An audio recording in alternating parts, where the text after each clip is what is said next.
Breaking news ಆದ ಪೋಟಿ ಇರುವುದು ನನಗೆ ರವಿಕುಮಾರ್ಗೆ ಅಂತ ಏನು ನಮ್ಮ ಕ್ಷೇತ್ರದ ಒಬ್ಬ ನಾಯಕರು ಹೇಳಿದ್ದಾರೆ, ಅದರ ಬಗ್ಗೆ ಮಾತಾಡಲು ಇಚ್ಛಿಸ್ತೇನೆ.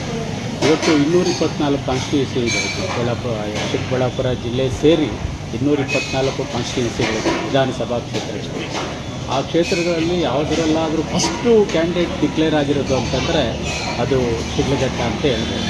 ಯಾಕಂದರೆ ಇವತ್ತು ಶಿಡ್ಲಘಟ್ಟದ ಜನ ಯಾವ ರೀತಿ ಪ್ರಜ್ಞಾವಂತರು ಅನ್ನೋಂಥ ಪ್ರತಿಯೊಂದು ಎಲೆಕ್ಷನಲ್ಲಿ ತೋರಿಸ್ತಾ ಇದ್ದಾರೆ. ಅವರಿಗೆ ಸಿಲ್ಕು, ಮಿಲ್ಕು ಮತ್ತು ಗೋಲ್ಡು ಇದಕ್ಕೆ ಪ್ರಸಿದ್ಧಿ ಆಗಿದ್ದಾರೋ ಅದೇ ರೀತಿ ನಾವು ತಮ್ಮ ಜನಪ್ರತಿನಿಧಿ ಆಗಿರಬೇಕು, ಯಾರನ್ನ ಮಾಡಿಸ್ಬೇಕು ಅನ್ನೋವಂಥ ಪ್ರಜ್ಞೆ ಅವ್ರಿಗಿದೆ. ಇನ್ನೊಂದು ಇಡೀ 224 ಕಾನ್ಸ್ಟಿಟ್ಯೂನ್ಸಿಯಲ್ಲಿ ಯಾವತ್ತಾದರೂ ಎಲ್ಲಾದರೂ ಯಾವ ಕ್ಷೇತ್ರದಲ್ಲಾದರೂ ಅವರೇ ದುಡ್ಡು ಕೊಟ್ಟು ಜನಪ್ರತಿನಿಧಿ ಗೆಲ್ಲಿಸಿರೋವಂಥ ಎಕ್ಸಾಂಪಲ್ ಎಲ್ಲಾದರೂ ಇದ್ದರೆ ಅದು ಶಿಡ್ಲಘಟ್ಟ ತಾಲೂಕಾണ്. ಇಂಥ ಪ್ರಜ್ಞಾವಂತ ಮತದಾರರ ಮುಂದೆ ಆ ಪೋಟಿ ಇರೋದು ನನಗೆ ಅವರಿಗೆ ಅಂತ ಹೇಳಿದ್ರೆ ನಿನಗೆ ಯಾಕೆ ಇಷ್ಟು ಆತರ ಪಡೋ ಅಂತ ಅವಶ್ಯಕತೆ ಇಲ್ಲ. 2 ವರ್ಷ ಇದೆ. ಈ ವರ್ಷ ಇನ್ನೇನು ಮುಗಿದು ಜೂನ್ ಇದೆ, 1.5 ವರ್ಷ ಇದೆ. ಜನ ಆ ಟೈಮಲ್ಲಿ ನಿರ್ಧಾರ ಮಾಡ್ತಾರೆ. ಮತ್ತು ಇದೆಲ್ಲ ನೋಡ್ತಾ ಇದ್ದರೆ ಶಿಸ್ತು ಇಲ್ಲದ ಪಕ್ಷ ಯಾವುದಾದ್ರೂ ಇದ್ದರೆ, ರಾಷ್ಟ್ರೀಯ ಪಕ್ಷಗಳಾಗ್ಬೋದು, ಪ್ರಾದೇಶಿಕ ಪಕ್ಷಗಳಾಗ್ಬೋದು, ಅದು ಕಾಂಗ್ರೆಸ್ ಅಂತ ಹೇಳ್ಬೋದು. ಯಾಕಂದರೆ ಒಬ್ಬರು ಹೇಳ್ತಾರೆ ನನಗೆ ಯಾರೋ ಹೇಳ್ಬಿಟ್ಟಿದ್ದಾರೆ ನಾನೇ ಕ್ಯಾಂಡಿಡೇಟು ಅಂತಾರೆ, ಅವ್ರಿಗೇನೋ ಎಲ್ಲ ಬೇರೆ ಜಾಗ ಕೊಡಿಸ್ತೀನಿ ಅಂತಾರೆ.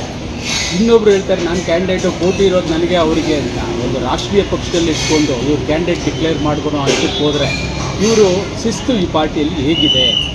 ಅದಕ್ಕೆ ನಾನು ಸಹ ಈ ಕ್ಷೇತ್ರದಲ್ಲಿ ಬಹಳಷ್ಟು ವರ್ಷಗಳಿಂದ, ದಶಕಗಳ ಕಾಲದಿಂದ ಕೆಲಸ ಮಾಡಿದ್ದೀನಿ.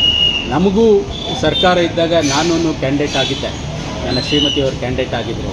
ಸೊ ನಾವು ಯಾವತ್ತೂ ಈ ರೀತಿ ಮಾತಾಡೋದು ಕೇಳೇ ಇಲ್ಲ. ನಾವು ಆಗಲೂ ಸಹ ಅಧಿಕಾರಿಗಳ ಕೈ ಕಾಲು ಇಟ್ಕೊಂಡು ಕೆಲಸ ಮಾಡಿದ್ವಿ. ಇವತ್ತು ಅದೇ ವಿಶ್ವಾಸ ಅಧಿಕಾರಿಗಳಲ್ಲೂ ಇದೆ, ಜನಗಳಲ್ಲಿ. ಇವತ್ತು ನಾನು ಯಾವುದೇ ಊರಿಗೆ ಹೋದ್ರೂ ಸಹ ಆ ನಿಟ್ಟಿನಲ್ಲಿ ಜನ ರೆಕಗ್ನೈಸ್ ಮಾಡ್ತಾರೆ, ನಮ್ಗೆ ಆ ಹೆಲ್ಪ್ ಮಾಡ್ತಾರೆ, ಈ ಹೆಲ್ಪ್ ಮಾಡಿದ್ರಿ ಅಂತ. ಈ ರೀತಿ ಜನಗಳು ಈ ಒಂದು ಪ್ರಜಾಪ್ರಭುತ್ವದಲ್ಲಿ ಪ್ರಜೆಗಳೇ ಪ್ರಭುಗಳು, ಪ್ರಜೆಗಳು ಆಯ್ಕೆ ಮಾಡಬೇಕೇ ವಿನಃ ನಾವು ಹೇಳಿದ್ರೆ ಅದು ದುರಾಂಕಾರದ ಪರಮಾವಧಿ ಅಂತ.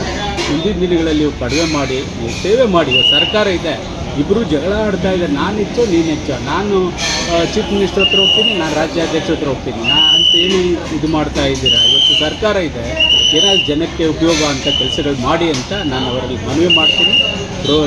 ನಮ್ಮ ಶಿಡ್ಲಘಟ್ಟ ಕ್ಷೇತ್ರದ ಪ್ರಜೆಗಳು, ಯಾರು ಮತದಾರ ಪ್ರಭುಗಳಿದ್ದಾರಲ್ಲ, ಅವಳ ಪ್ರಜ್ಞಾವಂತರು. ಅವರು ಯಾವ ಟೈಮಲ್ಲಿ ಯಾರನ್ನ ಸೆಲೆಕ್ಟ್ ಮಾಡಬೇಕು ಮಾಡ್ತಾರೆ. ಅದುವರೆಗೂ ಸ್ವಲ್ಪ ತಾಳ್ಮೆ ಇರಲಿ ಅಂತ ನಾನು ಈ ಮೂಲಕ ನಮ್ಮ ನಾಯಕರಿಗೆ ಒಂದು ಮನವಿನೋ ಎಚ್ಚರಿಕೆನೋ ಎರಡರಲ್ಲೂ ಯಾವುದಾದ್ರೂ ತೊಗೊಬೋದು ಅವರು ಕೊಡ್ತಾಯಿದ್ದೀನಿ.